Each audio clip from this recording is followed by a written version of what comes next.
Welcome to Gapology Radio with your hosts Mark Tinas and Brian Brockhoff. This is your podcast covering tactics for creating winning leadership and sustainable winning organizations. Discover more information detailed in their books, Gapology, Imbar, and their newest release, Speed of Purpose. We can be reached at gapology.org, and our books can be found at amazon.com. Hey everybody, welcome back to Gapology Radio. We have a full podcast for you tonight with Mark Tinas, and we have a very cool topic for you too. This one I know Mark has been teaching for a while, and I know that if you've been leading a team, especially one with multiple layers, you're going to get a lot out of this episode. So let's go ahead and jump right in and give Mark Tinas a call.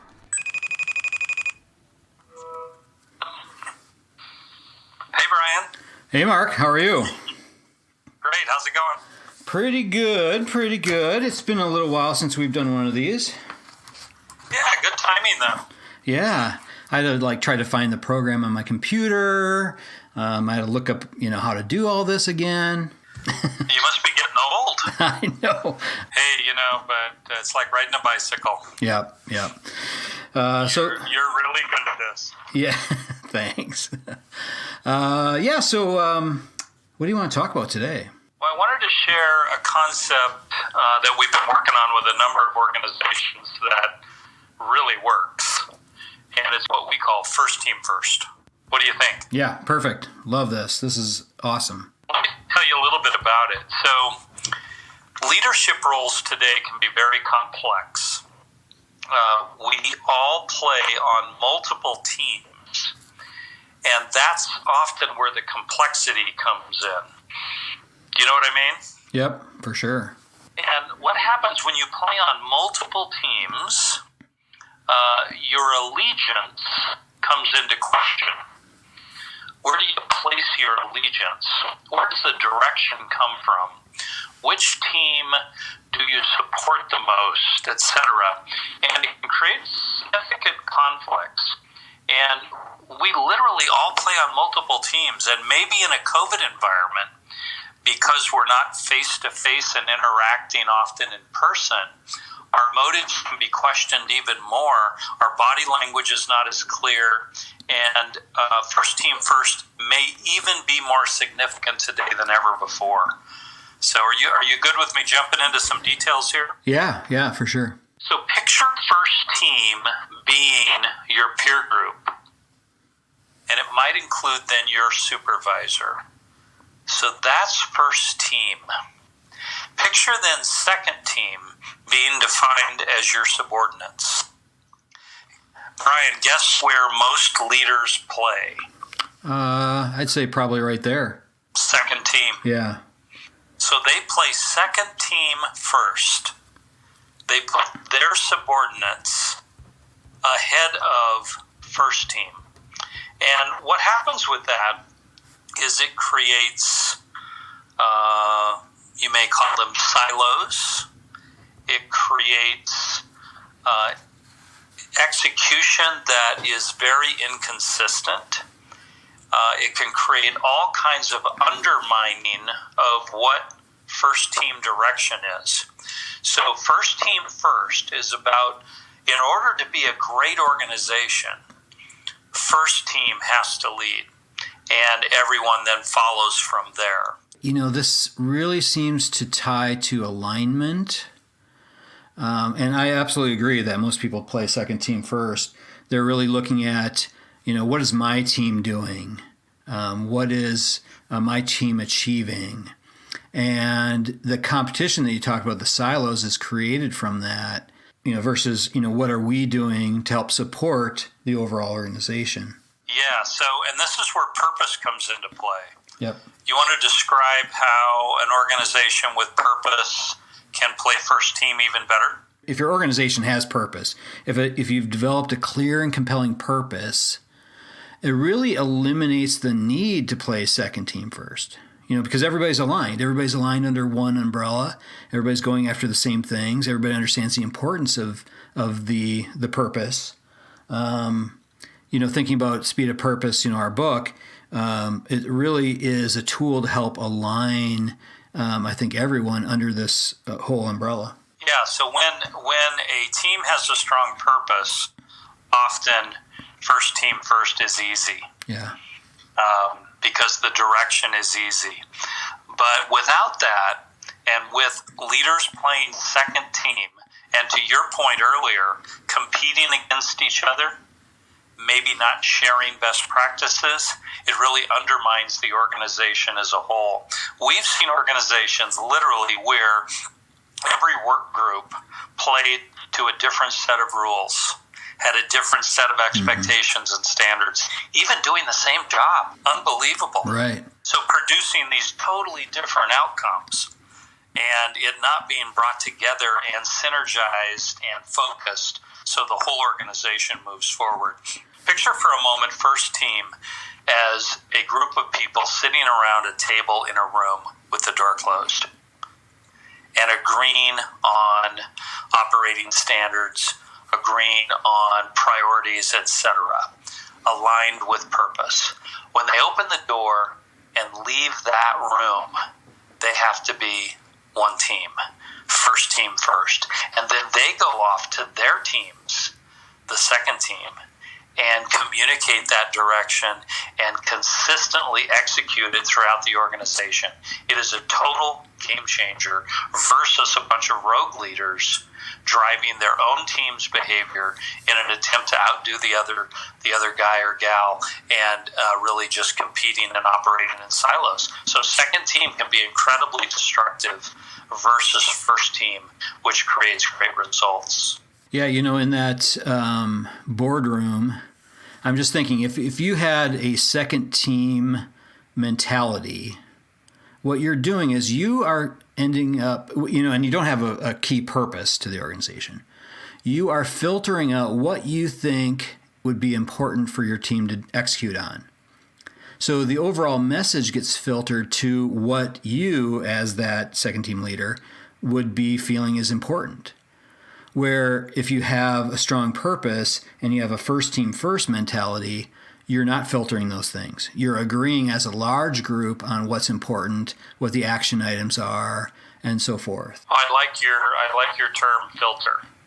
I agree with that totally. So a second team leader is going to filter. Yep. And they're not going to accept the direction of first team. They're not going to play first team. They're going to grab things that they can take and run with second team. And second team's often easier because in second team, you're the boss. It's much more difficult to be a peer and to be a subordinate than it is to be the boss. So in organizations where second team rules, they don't achieve great results. Yep. They do not achieve great results. So we have seen, though, incredible examples. We know an organization that implemented first team first over 24 months. Took a long time, had to become cultural. They doubled their revenue. They became one team versus a bunch of mini teams. That's what happens in second team. You become a bunch of teams versus truly one united group, first team first. And if you disagree with first team, which will happen, so again, picture the boardroom, whatever you want to call it. Again, these are not board members, but picture the first team sitting around a table with the door closed. If you disagree, vocalize that within the group. Vocalize that to first team. Often what happens is those leaders who play second team vocalize to second team about how they don't agree. That's not first team first. Right, yeah. First team first is hammering it out in that room with the door closed. Right. And when you open the door, you're united, you're one. It's a new day. Let's go get them. Yep. And I think that's a key point is that, on a team, you're probably not going to always agree with every little thing that's being discussed and agreed on. But having that voice, that seat at the table, I think is critical so that you can air your thoughts because every member of that team is important and their viewpoints are important. And so, being the leader of that group, allowing, and not even just allowing, but really encouraging and expecting participation from everyone, I think is a key element. Yeah, no, that's a great point. You're not always going to agree with all direction. That's just not realistic. No. But you do have to agree to go execute. When the door opens, we go get it. We go do it. We're aligned. Yeah. So that's first team first. It's incredibly powerful. It's not talked about much. It is real. Most leaders play second team, guarantee it. And we've seen some leaders play third team routinely, which is quite interesting, and again can be quite damaging, and just can create inconsistency. But first team first rules, and it's not easy. You have to be tough. You have to speak your mind, but you also have to leave your ego at the door. And when you walk out, you're all first team first. Yeah. So, Mark, can you explain the third team first a little bit more? Third team in most organizations is an alignment with maybe the frontline employees. If you were in a retail store, it might be favoring the cashier group over company direction and trying to be the champion of the little guy. It doesn't work out that way. You don't become the champion of the little guy. You just think you are. You create inconsistent execution. Remember, all these teams are yours. It's a matter of which one comes first and where the direction comes from. You can be the champion of the little guy through first team first. Does that make sense? Yeah. Yeah. So it really is saying that, none of these teams are necessarily unimportant, but you have to look at in what priority order you're really aligning your actions, your beliefs, the things that you're trying to go after. Yeah. And really back to the purpose point, if your organization is really wrapped in purpose, it's not going to matter because you're all going after the same things. You'll still be aligned with the first team, and you're going to be giving instruction to the second and third team because you're under one alignment, right? Yeah, so you're bringing up some great points. So let's just take a look at second team for a moment. So second team would be yourself and your subordinates. Your job as a leader is to develop that group and to find your replacement. Find multiple replacements of yourself. Bring people to your level. The way to do that is first team first. Bringing to that group of your subordinates the first team direction and allowing them to excel within that. That showcases them. That helps them develop. And by you being aligned with first team, it helps you create your replacement. So it's the best thing for second team, for the growth of second team, for the execution of second team, to be first team first. Right. It's interesting. As you were talking there, I was thinking about, if you're leading a group of soldiers and you're going into battle, you have to be first team first. So, you have to be aligned with what your leaders above you are, going after, what the goals are. And your team has to be aligned with that. You can't really have any stray dogs. The pack must be aligned under one clear vision. They need to be back to Gapology, what to know, why it matters, and what to do. They have to be aligned with all those things to achieve whatever, you're going after. Yeah. My view of second team first is that second team first is simply easier. Oh, sure. Yeah. It's a lower level skill set. And second team first may even be more natural, but great organizations play first team first. Yeah. Yeah, it really, it has to be one voice. So, looking at the first team, if you have a singular vision, a singular purpose, having one voice coming from that group that transfers all the way through the other groups is critical if you're going after anything that's important. Well said. Well done. That's it. Okay. So that sounds awesome, Mark. I think a lot of people will definitely get out of that a lot, and I think there's a lot of things that they can apply right away today. Yeah, maybe we should write a book. Yeah. It is a big deal. It is a big deal. I have heard no one else really talk about it. You and I worked in an organization that had 20,000 plus employees. Believe me, it mattered there. Other organizations we've worked with have 100 employees, as an example, and it matters there.